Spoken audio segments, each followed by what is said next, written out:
şeyle bu ifade edilmez. O peygamber dediğim tüm sular durur. Tabi Müslümanlar için. Zaten tam bugüne şey ediyor. Yani bu peygamber saldırıları her zaman, her yıl gündemde neyse onu yapıyorlar. Bu da bu etkinliği yaptıkları için de Allah razı olsun. Hani buraya gelenlerden de Allah razı olsun. Bu zahmetsiz hiçbir şey olmaz.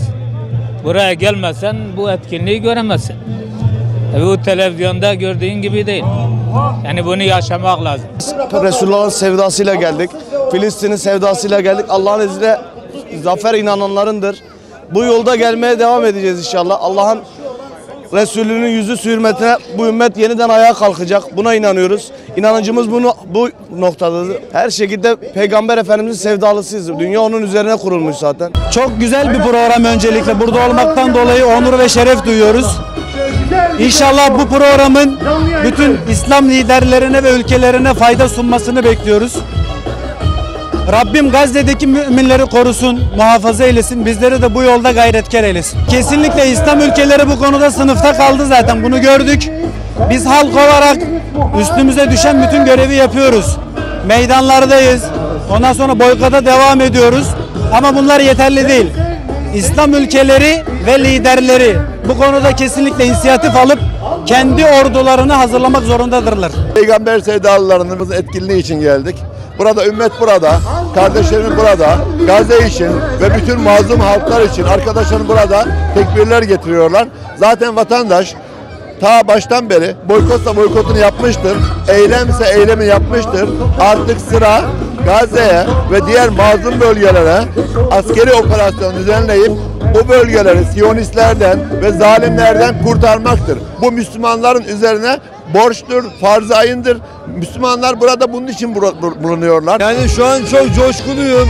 Takitlerinden geliyoruz buraya. Elhamdülillah dedik bari gelelim buraya, gövde gösterisi yapalım. Peygamber Efendimiz'e karşı sevgimizi belli edelim. Destek olalım arkadaşlarımıza. Yani çok düşünceliyiz. Çocuğumuzu severken bile aklımıza Gazze'deki bebekler geliyor. Gidip de mermi atamıyoruz. En azından dedik ki gelelim buraya.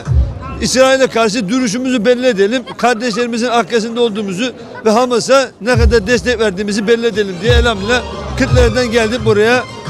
Çok coşkuluyuz elhamdülillah. Duygulu, çok güzel. Böyle bir organizasyonu düzenleyen herkese teşekkür ediyorum. Sürekli bu tür etkinliklerin olmasını çok isteriz. Gerçekten insanların buna ihtiyacının olduğunu düşünüyorum. Peygamber Efendimiz bizim liderimiz, önderimiz, her şeyimiz. Rabbim bizlere onu ziyareti nasip eyledi. İnşallah ahirette de gül cemalini görmeyi bizlere nasip eyler. Bu organizasyonun sürekli olmasını diliyorum. Bugün Peygamber Efendimiz'in kutlu doğumunu kutluyoruz. Hepimiz yan yanayız Müslüman kardeşlerimiz.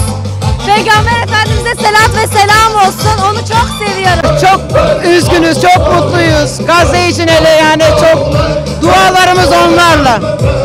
Allah Peygamberimizin izinden bizleri ayırmasın.